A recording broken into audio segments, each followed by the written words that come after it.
Good morning students.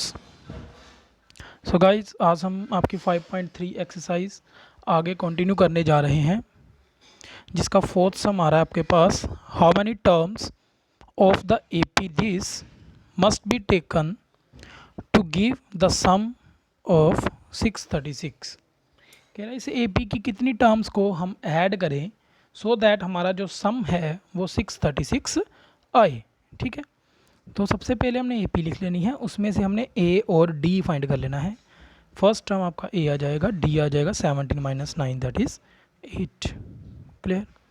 Next आपको S N given है, S N का आपने फॉर्मूला लगा देना है और वहाँ पे ए और डी की वैल्यूज़ फिल कर देनी है।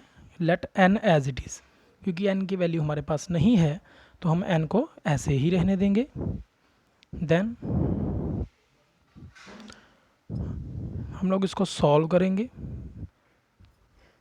8 को अंदर मल्टीप्लाई किया ब्रैकेट के साथ तो it will give you 8 n minus 8। 18 minus 8 आपके पास हो जाएगा 10 प्लस 8n। ये 2 इधर गिला गया, मल्टीप्लाई हो जाएगा। देन आपने n को अंदर मल्टीप्लाई कर देना है। This will give you 10n and n into n 8n का स्क्वायर। ठीक है, देन 2 इधर मल्टीप्लाई हो जाएगा तो ये आपको ये गिवन होगा। हम इस टर्म को उधर ले आएंगे। देन हम यहाँ से 2 कॉमन निकालेंगे। अगर आप 2 कॉमन निकालोगे तो सभी इक्वेशन को, सारी की सारी इक्वेशन को 2 के साथ क्या करना पड़ेगा, डिवाइड करना पड़ेगा। तो it will give you 4n square plus 5n minus 636, क्योंकि 2 के साथ डिवाइड कर दिया 2 कॉमन निकालने के लिए। देन आपको n में एक क्वाड्रेटिक मिल जाएगी इस तरह की। अब आप चाहो तो इसको फैक्टराइजेशन से भी कर सकते हो। मैंने क्वाड्रेटिक फार्मूला यूज़ किया है इसको सॉल्व करने के लिए, क्योंकि कैलकुलेशन काफ़ी लंबी हो जानी थी। सो जब मैंने क्वाड्रेटिक फार्मूला यूज़ किया तो वैल्यूज़ फिल की बी स्क्र माइनस 4ac और you will get these 2 values. तो हम क्या करते हैं, नेगलेक्ट कर देते हैं, क्योंकि कोई भी नंबर है वो नेगेटिव कभी नहीं हो सकता है। तो हम नेगेटिव छोड़ देंगे तो नंबर हमारा जो रिक्वायर्ड नंबर ऑफ टर्म्स हैं वो कितनी आ जाएंगी, 12 टर्म्स आ जाएंगी। क्लियर। नेक्स्ट चलते हैं आपके सम नंबर 5 की तरफ। The first term of the AP is 5 and the last term of the AP is 45। आपको फर्स्ट टर्म गिवन है और लास्ट टर्म गिवन है and the sum is 4।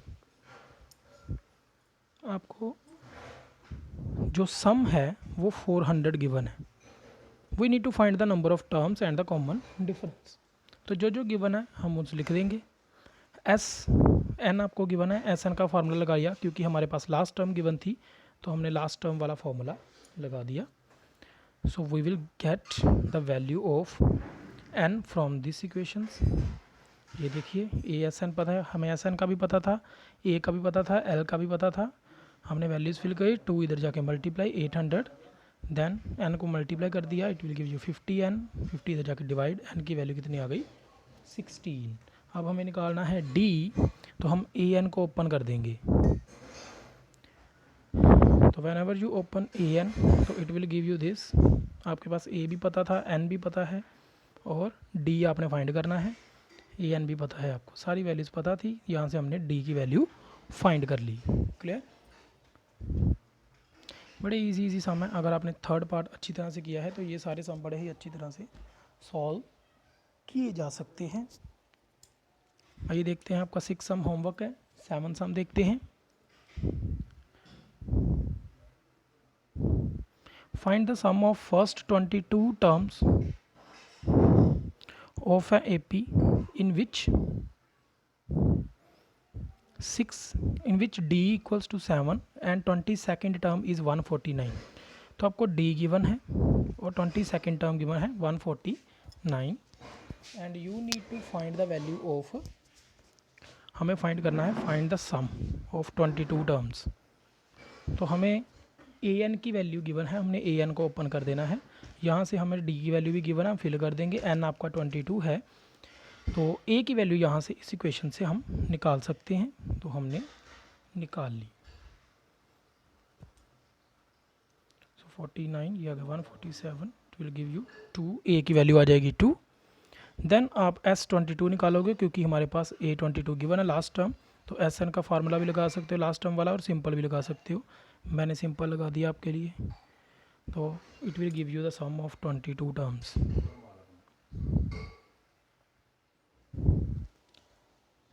Then guys your sum number 8, find the sum of 51 terms of the AP। आपने find करना है sum of 51 terms, means S51 find करना है आपने, and whose second term is 14 and third term is 18 आपको given है। ठीक है, क्योंकि बेटा अब ये AP है, जस्ट सेकंड के बाद थर्ड टर्म आ गई, इट मीन्स अगर ये AP है तो इसका हर टर्म का डिफरेंस तो कॉमन डिफरेंस ही होगा। तो सिंपली आप इन दोनों टर्म्स को माइनस कर दोगे तो आपको कॉमन डिफरेंस मिल जाएगा। ठीक है, क्योंकि कोई भी टर्म अगर AP में है, लेट अस से 6, 8, 10, 12, तो कोई भी टर्म का डिफरेंस कर लो आपको D ही मिलेगा। ठीक है, तो सेकंड और थर्ड को अगर माइनस कर देंगे तो हमें D ही मिलेगा, तो डिफरेंस हमें मिल गया D। क्लियर, अब हमें D मिल चुका है। अब हम अपने A निकालेंगे और S2 को या S3 को, जिसका भी आपका मन करता है उसको ओपन कर सकते हो। आपको पता है S2 कैसे बनता है, A2 कैसे बनता है। A2 बनता है A में D ऐड करके, फर्स्ट टर्म में अगर हम D ऐड कर देंगे तो it will give you second term. तो यहाँ पे मैंने वैल्यूज़ फिल कर दी हैं A2 की। A2 हमारे पास 14 है, A प्लस D, तो D की वैल्यू 4 आ गई, यहाँ से हमारी फर्स्ट टर्म आ गई। अगर हमारी फर्स्ट टर्म भी आ गई है, D भी आ गया है, तो हम कोई भी चीज़ निकाल सकते हैं। तो हमने S51 निकाल लेना है यहाँ से।